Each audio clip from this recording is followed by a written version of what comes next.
Kami dari kelompok 1 akan menampilkan video edukasi tentang remaja sehat, masa depan hebat.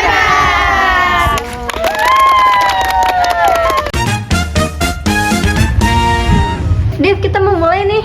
Bentar. Selamat pagi semuanya. Hari ini kita akan menyaksikan sebuah gambaran tentang beragam kondisi nutrisi yang dapat mempengaruhi kehidupan remaja.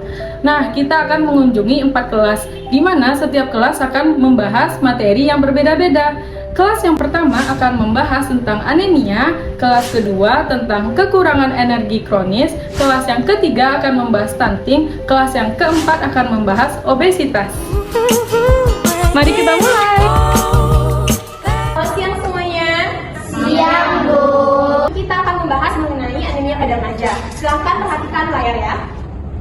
Yang pertama, apa itu anemia? Anemia adalah suatu kondisi di mana tubuh seseorang mengalami penurunan atau jumlah sel darah merah yang ada di dalam tubuh berada di bawah kadar normal. Nah, kemudian anemia yang disebabkan oleh kekurangannya sel darah dalam sel darah merah atau sel darah merah yang tidak berfungsi dalam tubuh. Ini menyebabkan aliran oksigen berkurang ke organ tubuh. Apa sih penyebab anemia itu?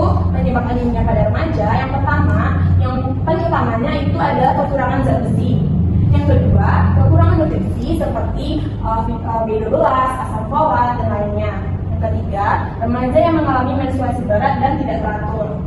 Yang keempat, diet yang tidak seimbang dan kekurangan konsumsi makanan yang bergizi. Baiklah, berdasarkan materi yang telah disampaikan, siapa di antara kalian yang tahu apa penyebab utama dari anemia itu? Saya, Bu. Ya, silakan Salsa. Kekurangan zat besi, Bu, seperti pada wanita yang mengalami menstruasi, Bu. Oke, baik. Terima kasih, Salsa. Selanjutnya, siapa lagi yang tahu? Saya, Bu. Silakan, Saltina. Kurangnya asupan zat gizi juga dapat menjadi penyebabnya, Bu. Oke, terima kasih. Benar ya, disampaikan oleh teman-teman kalian tadi. Nah, selanjutnya, makan apa saja sih yang baik untuk remaja yang menderita anemia? Siapa yang tahu? Silakan angkat tangan. Oke, silakan Ica. Seperti daging merah, sayur hijau, dan kacang-kacang lemak. Iya, benar. Selanjutnya, siapa lagi yang tahu? Saya, Bu. Penting juga untuk mengkonsumsi makanan, buah atau sayuran yang mengandung vitamin C untuk membuat penyerapan zat besi itu lebih baik. Oke, sepertinya Anda sudah paham mengenai materi hari ini. Selanjutnya saya akan melakukan ice breaking untuk mengetes pemahaman kalian semua ya, dengan cara menjelaskan mitos itu apakah pernyataan tersebut mitos atau fakta.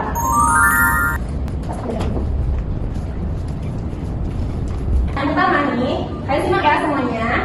Apakah makan bayam saja cukup untuk mencegah anemia? Mitos, Bu.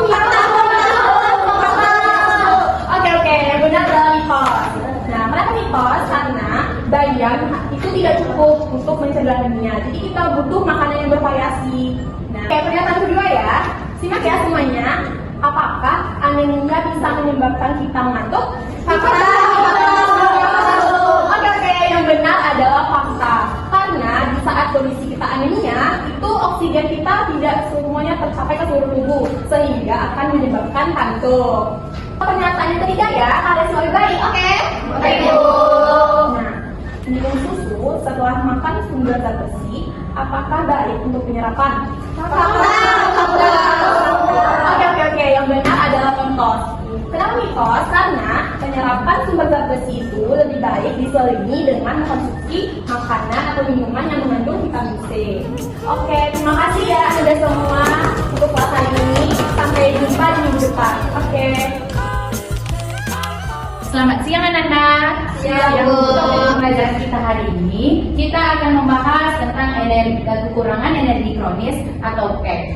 Nah, di sini apakah dari anak-anak semuanya mengetahui tentang ciri-ciri seseorang yang mengalami kekurangan energi kronis? Ada, Bu. Silakan segera. Biasanya orang-orang itu cepat kurus, lemas dan berat Bu. Mereka sering merasa pusing dan sulit berkonsentrasi, Bu. Nah, benar. Di sini Ibu sedikit menjelaskan. Anda bisa melihat dari tampilan yang sudah Ibu berikan, apa sih kayak itu sebenarnya? Cake adalah kondisi di mana seseorang mengalami kekurangan asupan makanan dalam jangka waktu yang lama atau hitungan tahun yang mengakibatkan gangguan kesehatan. Kondisi ini seringkali disebabkan oleh kekurangan asupan zat gizi, baik karena alasan ekonomi maupun alasan psikososial. Cake dapat terjadi pada berbagai kelompok usia, termasuk ibu hamil dan remaja. Apa sih ciri-ciri remaja yang mengalami cake? Nah, yang pertama, tampak kurus. Remaja yang mengalami cake cenderung terlihat kurus karena kekurangan asupan gizi dan yang memadai. Yang kedua, lemas. Tubuh tidak mendapatkan cukup energi dan nutrisi yang dibutuhkan untuk menjalani aktivitas sehari-hari. Untuk selanjutnya, mudah sakit kepala atau tenggorokan. Cake dapat menyebabkan sistem kekebalan tubuh melemah sehingga remaja lebih rentan terhadap infeksi dan sakit kepala atau tenggorokan. Yang terakhir yaitu penurunan konsentrasi dan daya ingat. Kekurangan gizi dapat menyebabkan penurunan kemampuan belajar dan daya ingat. Nah, nutrisi apa sih yang dibutuhkan oleh remaja cake untuk memulihkan kondisinya? Siapa yang tahu? Saya Bu. Silakan Ica. Mereka membutuhkan energi yang tinggi seperti karbohidrat, lemak sehat, dan protein, Bu. Ya, bagus. Apakah masih ada yang ingin menambah? Nah, silakan Tris. Makan seiring dengan porsi kecil juga membantu, Bu, agar bisa dicerna lebih baik dan energi terus tersedia. Ya, terima kasih. Jawaban Anda semuanya sangat benar dan tepat. Kita cukupkan kelas kita pada hari ini. Selamat bertemu di minggu depan. Terima kasih Anda semuanya. Selamat pagi semuanya. Pagi, Bu. Pagi hari ini kita akan membahas tentang stunting. Jadi saya sudah siapkan poster yang berhubungan dengan stunting. Yang pertama, saya akan menjelaskan tentang pengertian stunting. Jadi, stunting itu merupakan kondisi di mana anak memiliki postur tubuh yang lebih rendah daripada anak-anak di usianya. Kondisi ini tidak hanya mempengaruhi pada bentuk fisik anak tersebut, namun juga secara intelijensia atau juga bisa disebut dengan IQ. Yang kedua yaitu penyebab stunting. Yang pertama ada kurang gizi, disebut juga dengan malnutrisi. Yang kedua ada faktor pola asuh, dan yang ketiga ada sanitasi.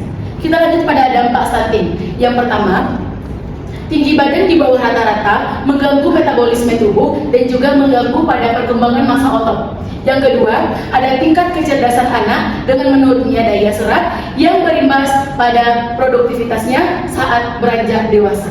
Yang ketiga, ada berisiko terkena penyakit degeneratif seperti jantung dan juga hipertensi.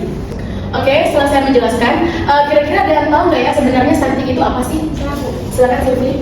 Stunting itu kondisi tubuh pendek karena kekurangan energi kronis, Bu. Seperti yang terlihat pada poster, pertumbuhannya tidak sesuai dengan usianya. Oke, baik, bagus sekali Sylvie. Selanjutnya, kira-kira ada yang tahu nggak ya sebenarnya protein khusus apa yang dibutuhkan oleh anak usia remaja yang telah mengalami stunting agar dia bisa mengejar pertumbuhannya?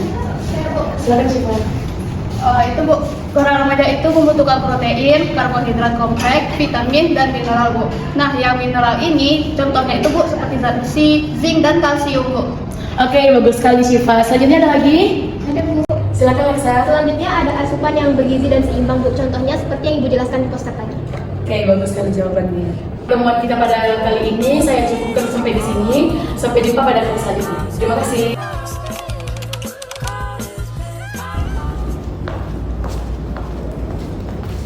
Selamat sore semuanya.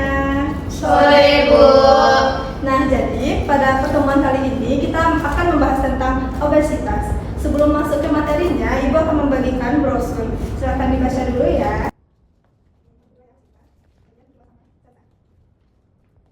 Nah, setelah kalian baca dan pahami, ada yang tahu nggak obesitas itu apa? Wah, hebat ya anak Ibu. Silakan dijawab Syifa. Oh, baik, terima kasih, Bu. Obesitas itu, Bu, keadaan di mana kondisi berat badan yang berlebih akibat penumpukan lemak yang tidak sehat, Bu. Ya, betul sekali. Tepuk tangan untuk Syifa. Selanjutnya, Tris. Biasanya karena pola makan yang tidak seimbang dan aktivitas yang kurang, Bu. Nah, betul sekali. Jadi, obesitas itu adalah kegemukan pada remaja yang terjadi karena pola makan yang tidak sehat dan seimbang. Bagaimana sih kita sebagai remaja agar terhindar dari obesitas? Ada yang bisa bantu Ibu tidak? Silakan Berlian. Mereka harus mengurangi makanan tinggi gula, garam, dan juga lemak jenuh, Bu. dan lebih banyak konsumsi makan-makanan yang segar, buah-buahan dan makan pokok dan serta protein yang rendah lemak dan harus mengontrol makanan. Dari semua jawaban, semuanya benar. Sejauh ini kalian sudah memahami materinya, tapi ibu tambahin lagi, risiko dari penyakit obesitas ini yaitu sangat banyak. Salah satunya yaitu hipertensi, diabetes, dan kanker. Nah, pencegahannya kalian bisa atur pola makan dan porsi makan, minumnya diperbanyak, lalu konsumsi buah dan sayur. Dan kita hari ini itu Assalamualaikum warahmatullahi wabarakatuh. Waalaikumsalam warahmatullahi. Sungguh beragam ya tantangan nutrisi yang dihadapi oleh remaja, dimulai dari stunting, cake, anemia, dan juga obesitas. Nah, kita berharap semoga dari media yang kita sampaikan tadi, remaja lebih khawatir akan kesehatannya dan lebih menyadari bahwa nutrisi itu penting bagi kehidupannya. Dengan memahami kebutuhan nutrisi yang baik dan tepat, menerapkan pola makan yang seimbang sesuai yang digambarkan dalam lagu Isi Piringku, diharapkan para remaja tumbuh dengan sehat dan meraih masa depan yang gemilang.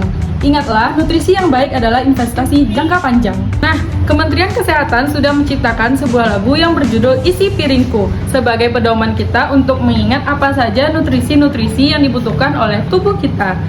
Nah, untuk itu, mari kita simak lagu Isi Piringku. Kamu cek piringmu, aku cek piringku. Hari ini kita makan apa? Adakah karbohidrat, adakah protein, lemak, serat, dan vitamin? Nasi, roti, jagung, singkong, itulah karbohidrat. Protein hewani, telur, dan daging.